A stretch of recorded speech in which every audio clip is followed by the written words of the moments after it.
welcome back. Today we are going to be talking about one of my favorite topics, and that is winter sowing. However, I want to break down to you my top 10 favorite flowers to grow in the winter sowing milk jugs. These are mostly going to focus on ones that you can use in your cut flower garden and sell them or enjoy them at your home. And hi, if you're new here, my name is Kristy. I am located in Massachusetts, Zone 6A, and I did a video recently on winter sowing, and I had someone ask if I listed all of the flowers that I liked to winter sow in my milk jugs, and I was like, that is a great topic. Why don't I break down and come up with my top 10 favorite flowers? Now, these flowers are going to be a mix of perennials and annuals, and all of these I actually grew last winter in 2025 and enjoyed throughout that season, and I will be bringing a lot of these back this year for 2026. So numbers 8, 9, and 10 are going to be perennials, and I have them lower for my own reasons. And then 1 through 7 is going to be my warm loving annuals, which I'm super excited to share with you about. Now, please remember, if you are growing perennials, you most likely won't see blooms the first year. So that is why I feel like perennials are such a prime example of why you should be using the winter sowing method, because they take so long. They focus on their roots and their leaf growth that you don't really see blooms until the second year. Same thing if you have biennials as well. And they just take up so much room on your shelves that why not just start them in your winter sowing milk jugs, plant them out, and then you'll know for the second year you'll be able to enjoy their blooms. Even though these are my top 10, there are many other varieties that you can grow as well. These are just ones that I found that I had the most success with, and I was able to use the flowers in my roadside flower stand. There are many other things like hollyhocks that I'm waiting on, sweet williams, I did the red cardinal flower, I did my strawberry vanilla hydrangea tree, which I was able to get 17 separate plants from, which I am thrilled about. I grew a lot, but I just wanted to focus on the ones that I could use for my cut flower garden and selling at my roadside flower stand. So let's get going. Coming in at number 10 is going to be my yarrow. I grew boatloads of yarrow in my winter sowing milk jugs, and when I was doing my research, it was supposed to flower its first year. However, none of my yarrow flowered the first year of growing it, which was pretty unfortunate because I was relying heavily on it as a filler flower for my bouquets. The bright side is that I did have a lot of plants which should be pretty established, so that way this coming 2026 season I will hopefully be able to harvest all of them. I grew a ton in all different colors. A lot of them I did through seed swapping, and they are all in my perennial beds. So I'm just hoping that since they were able to germinate rather nicely, and I did plant them out in chunks or clusters, so to speak, because I had so many, it was just too time consuming to divide everything up individually, that hopefully this coming year in 2026, I will be able to harvest off of them. So in my eyes, they made it to number 10 because at least they germinated so nicely. It's a great way for the perennials, and I just got it out of the way and then hopefully can again use it this year. Coming in at number 9 is my Echinacea. I started so much Echinacea. A lot of it was seeds that I saved for myself. I did a lot from Baker Creek as well. And as I mentioned earlier, I did grow these indoors as well. I started them super early. You have to babysit them for a long time, pot them up so they could keep growing. And I did get a few blooms towards the fall, but not enough to make it worthwhile to start them really indoors again. However, I probably will just for the heck of it, but I would definitely start Echinacea if you need a nice perennial. There are so many amazing varieties to choose from. You can start so many, and I would just cluster them into little chunks all over my garden. They put on a lot of green growth towards the fall once it got cooler, and so I'm really hoping that this year I will be able to get some gorgeous blooms out of them. Now coming in at number 8 is going to be Anise hyssop. Now I was actually able to get some blooms this year with my Anise hyssop, and boy did the bumblebees love them. I did cut them and add them into a few arrangements as well. I do have a ton out in one of my long perennial strips. Those ones didn't have quite as many blooms as another perennial bed that I made, but I am just so happy that I did have a great abundant amount. So hopefully this year it will just get thicker and it will spread more and we'll have more blooms. So at number 8 is going to be Anise hyssop. And now we are moving into our annuals, which could be shocking, but you can winter sow annuals. Just please remember, you need to start about 2 months before your average last frost date. So I do not suggest doing it in the dead of winter, because what happens is if you start them now and they say they do germinate, because these cannot tolerate the frost, if they germinate and then you have a cold spell, it could kill all of your seedlings. So I started mine come mid-March, and that is what I plan on doing again. My average last frost date is around May 10th to 15th. So I will start mine by March 10th to 15th, whatever weekend that falls on. And I plan on doing a lot more annuals this year than I did last year. And these are going to be my top annuals to grow. Coming in at number 7 is Strawflower. Now, Strawflower is a cool hardy annual. So if you are winter sowing, I noticed that I got my blooms come late fall. So you're going to have like a nice later succession of them. They put on a ton of green growth all summer long. And then I started seeing my blooms come, I want to say end of August, September. Definitely in October is when it peaked, and I was able to harvest more Strawflower off of the plants.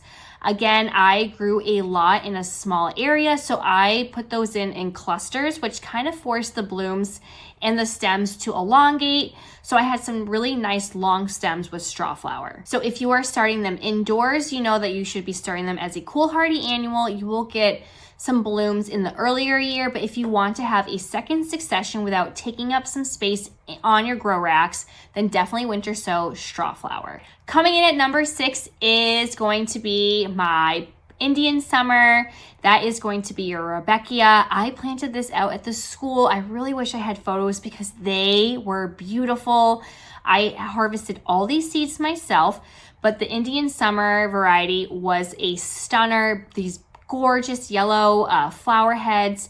It was just so cheerful to see, and we had so many compliments at the school for these gorgeous flowers. So definitely any type of rudbeckia is going to be a great selection, but I really do enjoy the Indian summer variety. And now coming in at number 5 is Celosia. Yes, you can start Celosia in your winter sowing milk jugs. And I actually found that I preferred them in my winter sowing milk jugs over starting them indoors. Now, I will definitely be heavily starting them indoors, but I noticed that it is probably going to happen too if you direct seed Celosia, is because I put so many in that milk jug and I planted them out again in clusters. There was just too many to individually divide up that it forced those stems to elongate. I had really tall stems of Celosia compared to the ones that I started indoors, which were a little bit shorter. I think just because they were planted so close together, they were competing for that sunlight, and the stems just got super long. So I plan on taking some of my Celosia and starting half indoors and half in my winter sowing milk jugs come this spring, or at least saving some to direct seed later on. And I feel like it started to time up around the same exact time as the ones I started indoors as well. So I didn't see it being staggered as like another flush. I definitely could harvest from them a little bit later. Just one main stem compared to once I started indoors where I was getting them branching off after harvesting that first central stem.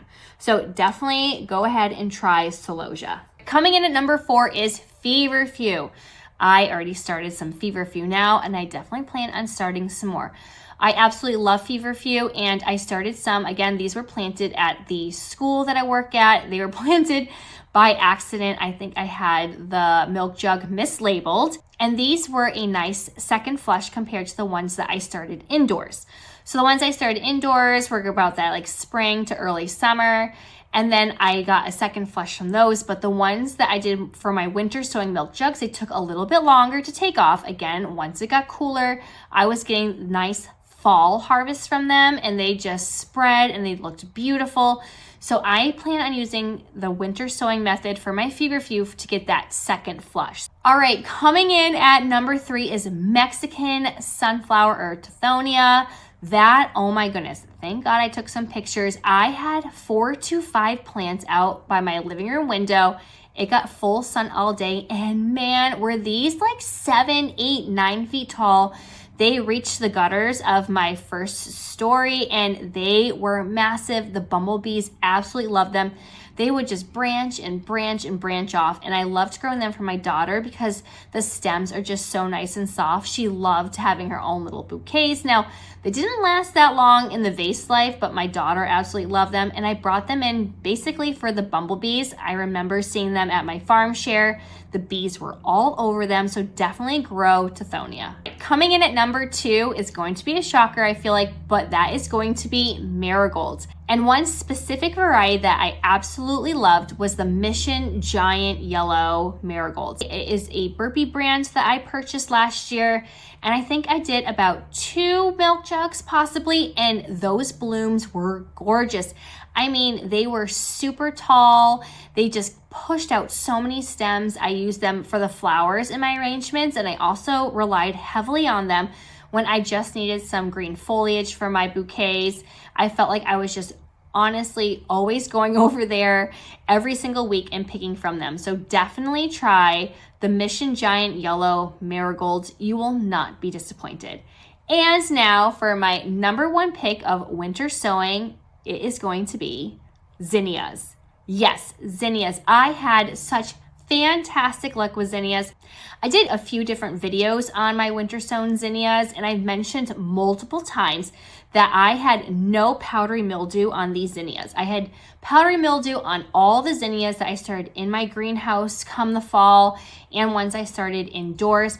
But for whatever reason, the ones that I did with my winter sowing milk jugs had no powdery mildew, and they were in the same exact area as all my other zinnias. They started super early compared to the ones that I started indoors. They were continuously pushing out blooms from that one succession. From late spring all the way into the fall, I was still harvesting off of them. They were branching out. They were so strong.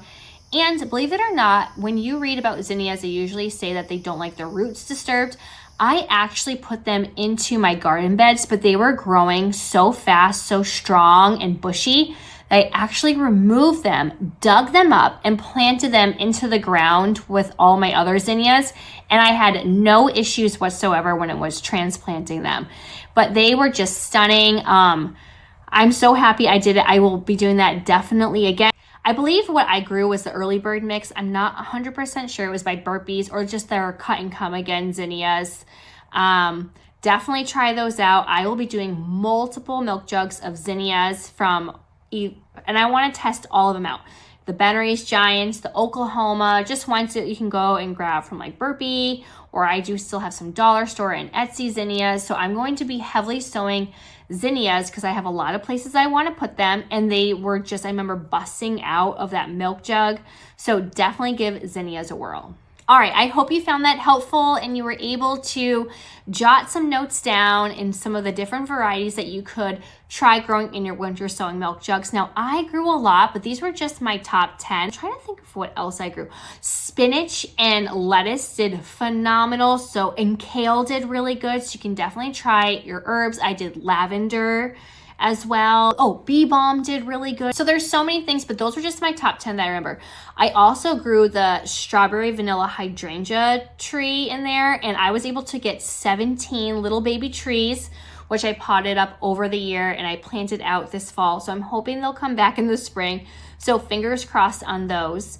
So winter sowing is a great option for perennials, especially because I find that as a future investment into your garden and your roadside flower stand or wherever you're using your flowers for, just enjoyment, and they don't take up all that extra space. And since you won't possibly be seeing those first blooms, start them in your winter sowing milk jugs, plant them out. You can plant them out in chunks individually. You can open them up and pot them up a little bit earlier than you would with your warm annuals and when you would normally wait till your expected last average frost date.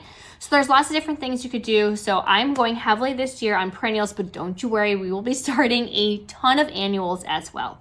So I'm just going to do a quick little recap of my top 10. Coming in at number 10 is going to be Yarrow. Number 9, we have Echinacea. Number 8, we have Anise hyssop.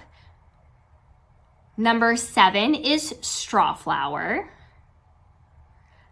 Number 6 is going to be Black-Eyed Susans, and that is definitely the Indian summer variety, which was my favorite. Number 5 is going to be Celosia.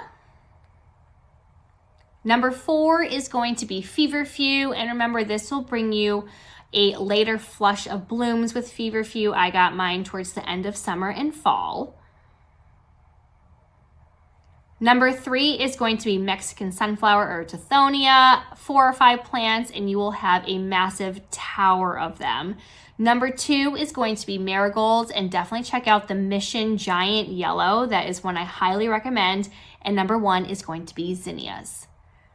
Now, I hope you found this helpful. Go ahead and let me know in the comments what you are excited to try. If there's anything I should try, I'm very excited. I absolutely love winter sowing. I'm going to be doing some momentarily because I ran out of time with last week's winter sowing and I wanted to get a few more ready for my perennials. And then I will see you guys all back in March when we are doing our warm loving annuals. If you would like to stay tuned, go ahead and click like and subscribe and hit that bell button, and I'll see y'all next time. Happy gardening. Bye.